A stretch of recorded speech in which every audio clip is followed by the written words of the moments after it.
Good morning. So, today we're just going to review what we talked about last week. So, abolitionist.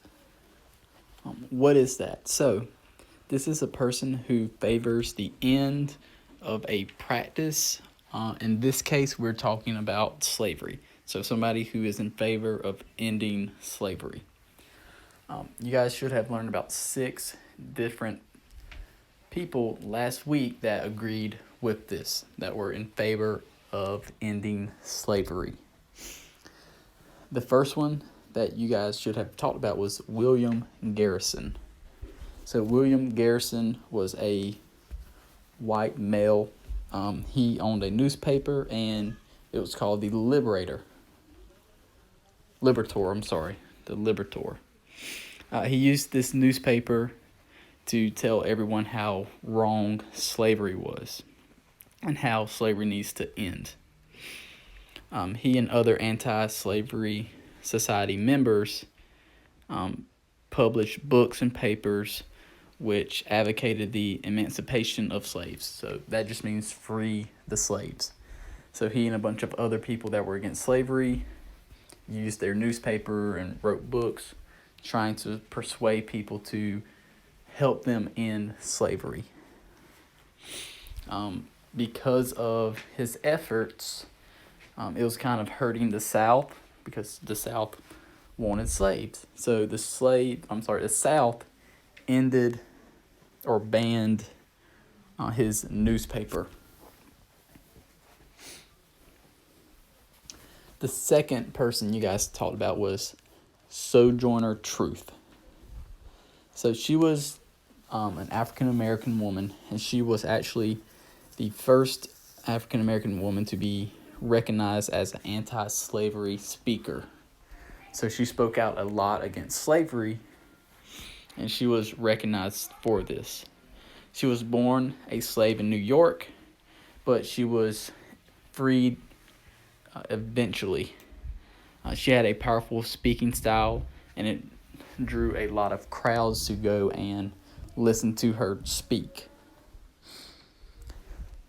She talked a lot about slavery and women's rights.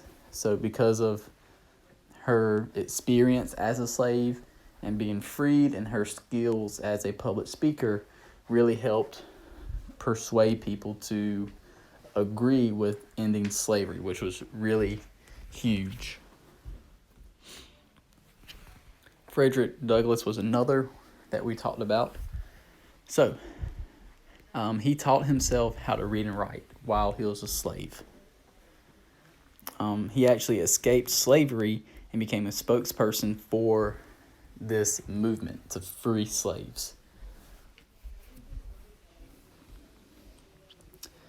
He also had a newspaper called the North Star, and he used his home as a station on the Underground Railroad.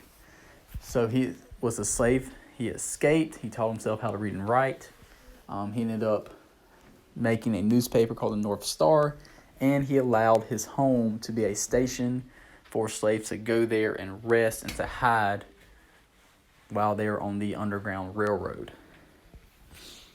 During the Civil War, Douglass encouraged President Abraham Lincoln to emancipate the slaves, to help free the slaves, and worked to recruit slaves to fight in the war. So he did a lot of things to help slaves get their freedom and to become free. Harriet Stowe. So she wrote a book called Uncle Tom's Cabin. This book was very popular, and again, this book kind of helped persuade people to end slavery, or to help fight for the end of slavery. So her book became a bestseller, and it kind of showed people, opened their eyes to see how cruel slaves were being treated. She wrote this book as a response to the fugitive slave laws. So we talked about that, how when Northerners when slaves would go to the north, and if they were a runaway slave, they could be brought back to the south. This book was written to kind of show how those slave laws didn't really go according to plan, how they were still kind of mistreating African Americans. So all of this got banned in the South. So her book, Uncle Tom's Cabin, was banned in the South because they didn't want Southerners to start thinking that slavery was wrong, because then they would lose it. Harriet Tubman, she was another that we talked about. So we know Harriet Tubman a lot. We went and watched a play on her. So she was known as Moses because she helped a lot of slaves on the Underground Railroad. She was like the conductor. She kind of created this Underground Railroad. So she helped many slaves travel on the Underground Railroad and go to the north and become free. She would help these slaves have shelter and food while they were traveling. And she also helped work as a spy during the Civil War, because nobody would expect her to be working for the North. They would just think she was a slave or a poor African American. So she helped the North in the Civil War, as long as helping these slaves escape.